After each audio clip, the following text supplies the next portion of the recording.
Si Amnon at si Tamar. 13 kabanata. Ang anak ni David na si Absalom ay may magandang kapatid na ang pangalan ay Tamar. Ngayon si Amnon na isa rin sa mga anak ni David ay umiibig kay Tamar. Pero hindi niya magawa ang gusto niyang gawin kay Tamar dahil dalaga pa ito at lagi itong may bantay. Dahil dito, sumama ang loob niya hanggang sa magkasakit siya. May napakatusong kaibigan si Amnon na ang pangalan ay Jonadab. Anak siya ng kapatid ni David na si Shimea. Isang araw, nagtanong siya kay Amnon, "Anak ka ng hari, pero bakit araw-araw kitang nakikitang malungkot? Sabihin mo nga sa akin kung ano ang problema mo." Sinabi ni Amnon sa kanya, "Gusto ko si Tamar, ang kapatid ni Absalom na kapatid ko sa ama." Sinabi sa kanya ni Jonadab, "Humiga ka at magkunwaring may sakit. Kapag dinalaw ka ng iyong ama, sabihin mong payagan niya si Tamar na puntahan ka at pakainin. Sabihin mo sa kanyang gusto mong makita si Tamar na naghahanda ng pagkain mo at gusto mo rin na siya ang magpakain sa iyo." Kaya humiga nga si Amnon at nagkunwaring may sakit. Nang dalawin siya ni Haring David, sinabi niya, "Gusto ko pong pumunta rito ang kapatid kong si Tamar at gumawa ng tinapay sa tabi ko, at siya ang magpakain sa akin." Kaya nagpasabi si David kay Tamar na nasa palasyo, napuntahan niya ang kapatid niyang si Amnon at maghanda ng pagkain para rito. Pumunta si Tamar sa bahay ng kapatid niyang si Amnon at dinatnan niya itong nakahiga.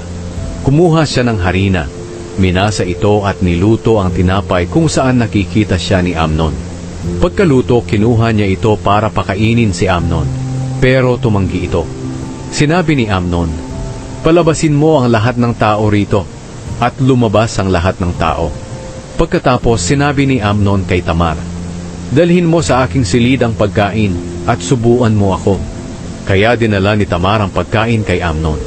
Pero habang pinapakain niya si Amnon, niyakap siya nito at sinabing magsiping sila. Ngunit tumanggi si Tamar at sinabi, "Huwag mo akong piliting gawin ito. Magkapatid tayo. Huwag mong gawin sa akin ang masamang bagay na ito. Hindi ito dapat mangyari sa Israel. Ano na lang ang mukhang ihaharap ko sa mga tao. At ikaw ituturing na pinakadakilang hangal sa buong Israel. Kausapin mo ang hari tungkol dito. Nasisiguro kong papayag siyang maging asawa mo ako." Pero hindi siya pinakinggan ni Amnon. At dahil sa mas malakas siya kay Tamar, napagsamantalahan niya ito. Pagkatapos ng nangyari, kinasuklaman ni Amnon si Tamar, at ang pagkasuklam niya kay Tamar ay mas matindi pa sa pag-ibig na naramdaman niya rito noong una. Sinabi ni Amnon sa kanya, "Lumabas ka." Sumagot si Tamar, "Hindi ako lalabas. Mas malaking kasalanan ang ginagawa mong pagtataboy sa akin ngayon kaysa sa ginawa mo sa akin." Pero hindi siya pinakinggan ni Amnon. Sa halip, ipinatawag niya ang personal niyang lingkod at inutusan, "Palabasin mo ang babaeng ito at isara mo ang pinto." Kaya pinalabas nga niya si Tamar at isinara ang pinto. Nakasuot noon ng maganda at mahabang damit si Tamar, dahil iyon ang isinusuot ng mga dalagang anak ng hari ng panahong iyon. Pero dahil sa sinapit ni Tamar, pinunit niya ang maganda at mahaba niyang damit at naglagay ng abo sa ulo niya. Pagkatapos, lumakad siyang umiiyak habang nakatakip ang kamay niya sa mukha niya. Nang makita siya ng kapatid niyang si Absalom, tinanong siya nito, "May masamang ginawa ba sa iyo si Amnon? Kung mayroon huwag mo na lang itong sabihin sa iba. Dahil kapatid mo siya sa ama, huwag mo na lang masyadong isipin ang nangyari sa iyo." At doon na sa bahay ni Absalom nanirahan si Tamar. Pero palagi siyang malungkot at nag-iisa. Nang malaman ni Haring David ang nangyari, galit na galit siya.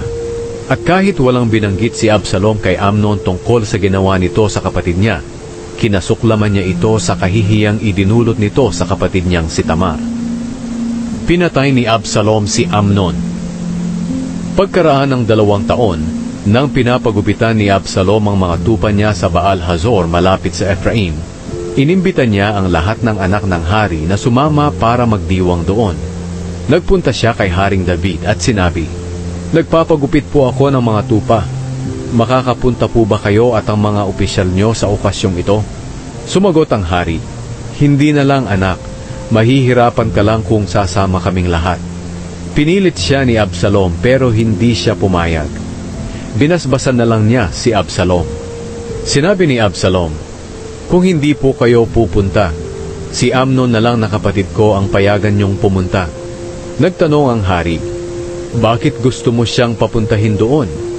Sa halip na sumagot, nagpumilit pa rin si Absalom.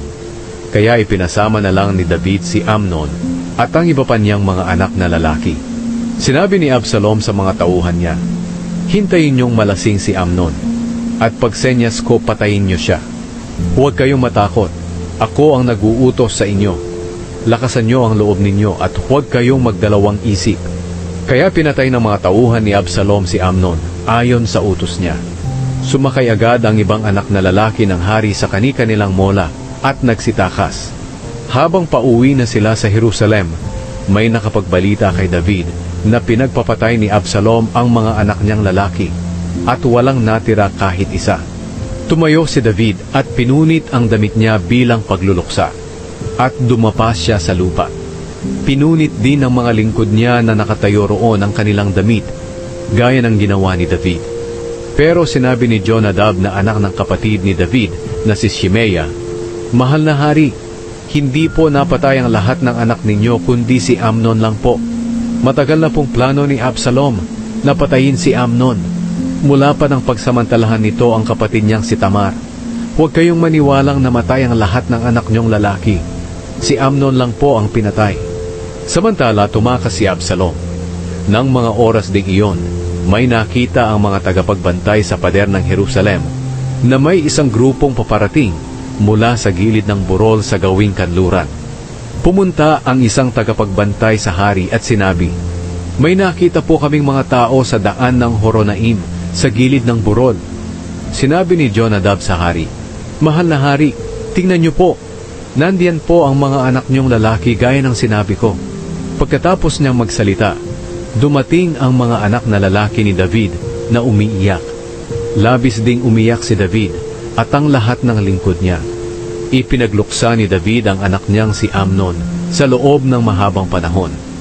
Nang tumakas si Absalom, pumunta siya kay Haring Talmai ng Geshur na anak ni Amihud.